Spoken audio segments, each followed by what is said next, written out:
Drug Dealers Anonymous. My name is Dennis Graham from Memphis, Tennessee. Here I am thinking I was going to be the big star, and I didn't quite make it, so vicariously. Baby, can I change my mind? Baby, let me change my mind. His dad definitely let him down. I was definitely around enough to know that his dad had, dropped the ball a number of times on that. He wasn't reliable, but Aubrey always gave him the benefit of the doubt. It was like one of those movies. Parents are divorced, the kid's like waiting for his dad to come pick him up on the Friday, and his dad just wouldn't show. Your father had some run-ins with the law and actually did a stint in prison when you were a kid. And I read somewhere that part of your tutelage in rap came from a rapper who called himself Poverty, who was a cellmate of your father's. Yeah. Remember? Dennis Graham was born on September 20th, 1954 in Memphis, Tennessee. He was born to his father, Larry Graham, and mother, Samantha Beeching. Dennis is the nephew of Willie Mitchell, a known producer who worked with Al Green. My family is all about music. My uncle, Willie Mitchell, who was discovered Al Green. Oh, wow. From Royal Studios ever since 1957, 6 or 7, in Memphis, Tennessee. Dennis is from a musical background. His dad and uncle were also musicians. As a kid, seeing them play made him interested in music. He started playing instruments at a young age. He plays the guitar, piano, and drums. He actually got his first drum set from the godfather of soul, James Brown. I started out playing a metal Baptist as a bass drum, and my cousin, Aaron Morrow, he played the cardboard box. So we had a bass and snare, and we played. No, listen, this gets very interesting. One day we were out in our neighborhood playing, and we had little girls that were our majorettes, like dancing down the street. Absolutely. And over at the Sheraton Hotel, this gentleman came out on the balcony, and he heard us playing. We were right facing the Sheraton Hotel there. And this gentleman heard us playing, so he called me. He said, "Come here for a second." I walked over to the balcony of the hotel. I said, "Man, you guys sound good." This is a bathtub and a cardboard box. Right. And it turned out it was James Brown. Whoa. Yeah. Wait, James Brown saw you play in a bathtub and a cardboard box? Called me over to the balcony. He said, "Wait just a second." So he goes and knock on the door, and he brings his drummer out. Wow. And he said, "Give him your drums." That's where I got my first set of drums from. From an early age, Dennis knew he wanted to make music his profession. Around 1971, when Dennis was 18, he started to get gigs around Memphis and started playing the piano at the Why Not Lounge. At this lounge, he would meet his first wife, Virginia, who was a cocktail waitress. Dennis and Virginia would leave Memphis and move to Las Vegas, and Dennis would get a gig playing at the Sahari. They would leave Las Vegas and head to Houston for a short period and eventually move back to Memphis. While back in Memphis, around 1976, he started the North Memphis Band and the Mandrick Band. He would move once again. This time, he would move to LA. He would get connected with a restaurant chain called Hungry Tiger, where he would play the drums at their restaurant. While in LA, he tried his hand at acting, and he went to acting school and studied with Lee Strasberg. That's the value of previous improvisations, that they act for us as realities which have actually already taken place, and therefore serve to motivate and to stimulate things that we might now do as a result of that, because otherwise we have no background for these characters. He would go on and do commercials for Gillette, Budweiser, and was in a movie with Tommy Lee Jones called The Park Is Mine. Dennis' heart and passion was still in music, and he would eventually catch a break and start playing the drums for the rock and roll wild man, Jerry Lee Lewis.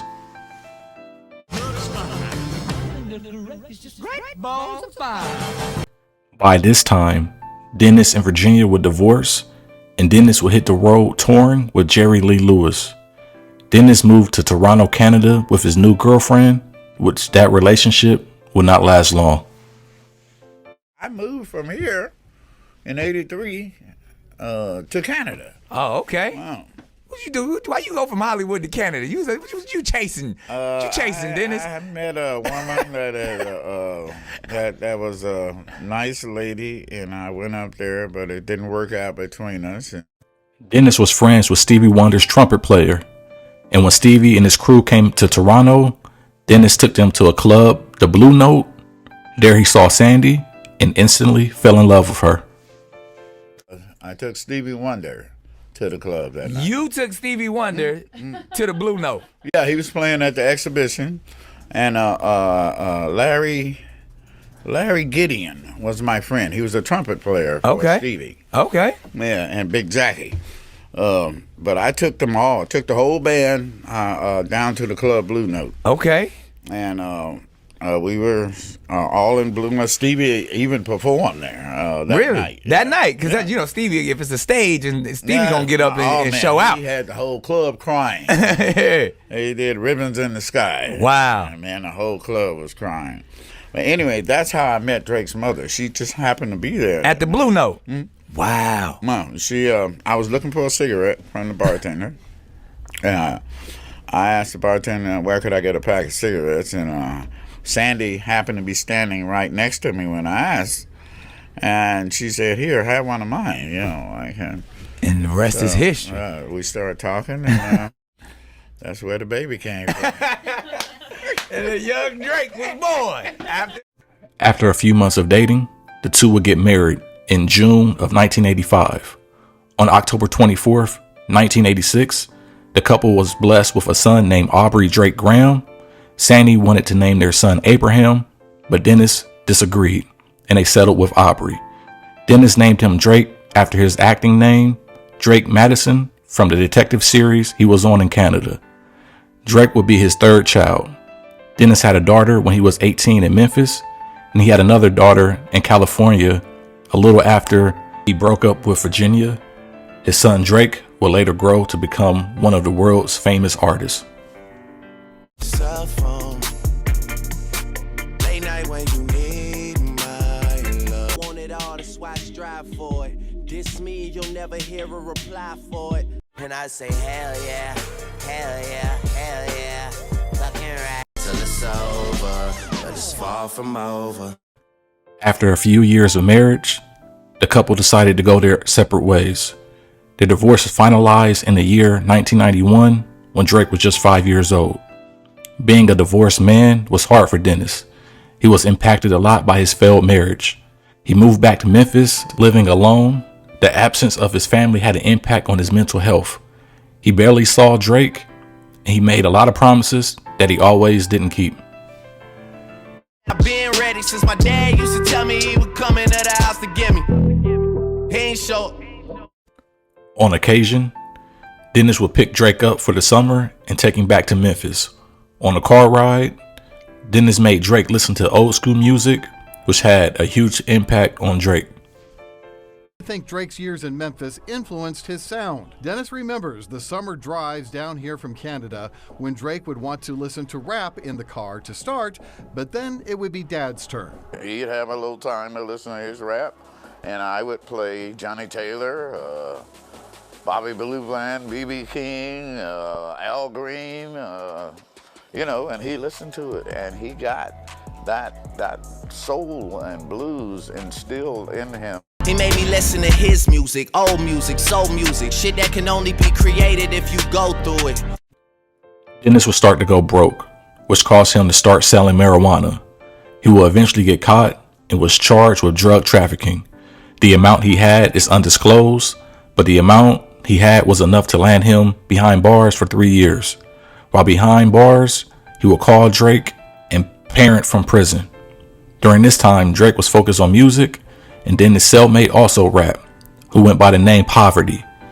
Dennis allowed Drake to talk to Poverty, and the two would form a friendship and exchange raps over the phone.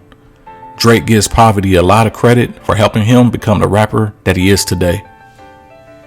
Well, my dad was locked up with this guy, and I don't know where he is now. I never got a chance to speak to him again, but he didn't have anybody to call. You know, he didn't have any like family or anybody to speak to. So my dad used to share his phone time with this guy, and this guy used to rap. So he used to read me his raps over the phone, and I told him, you know, I rap too. So we used to I used to be like, it got to the point where I'd be like, yeah, Dad, all right, cool. Where's he at? Like, I got new raps to spit for him or whatever. So we used to kind of use the remainder of my dad's phone time and just rap until it cut off. It's kind of a beautiful story. Yeah, it's You don't know where he is now? I don't. No, I don't. It would be crazy to sit down with him one day. I'm not sure. I never knew his real name or anything, but yeah, he definitely gets a lot of credit. At least I've been to a prison.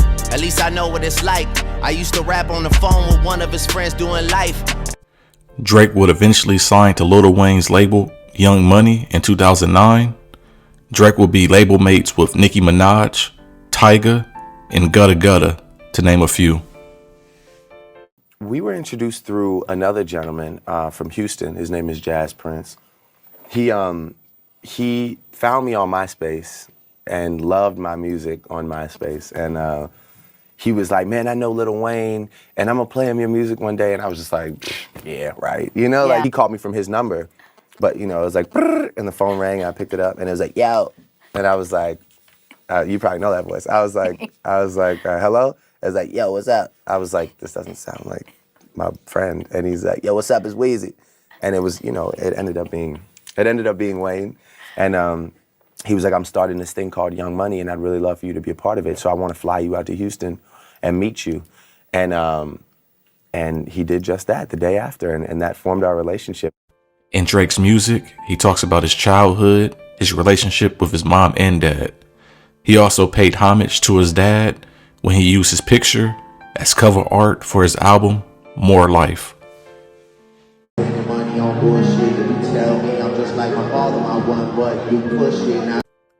With the success of his son, Dennis felt like it was time to make a comeback in music and release songs Mistreated, Kinda Crazy, You Got a Friend, and Dat on Dat. Calling me, asking me where I'm at. I'm out here doing it, that's that on that. His song Kinda Crazy is the most popular songs of his career and has over 5,000 monthly listeners on Spotify. Oh, it's crazy, baby. Oh, it's crazy. It's so crazy, baby. Dennis failed to make it big in the music industry, but his love for music was passed down to his son Drake, who would take the music game by storm, win Grammys, and break records. They say everything happens for a reason, so for Dennis, coming from a musical family, having a son who shared that same passion for music, making him listen to old school music to get that soul, and even going to jail being cellmates with poverty would shape Drake's career. You might say it was destiny or fate, but I would say it was God's plan. God's plan.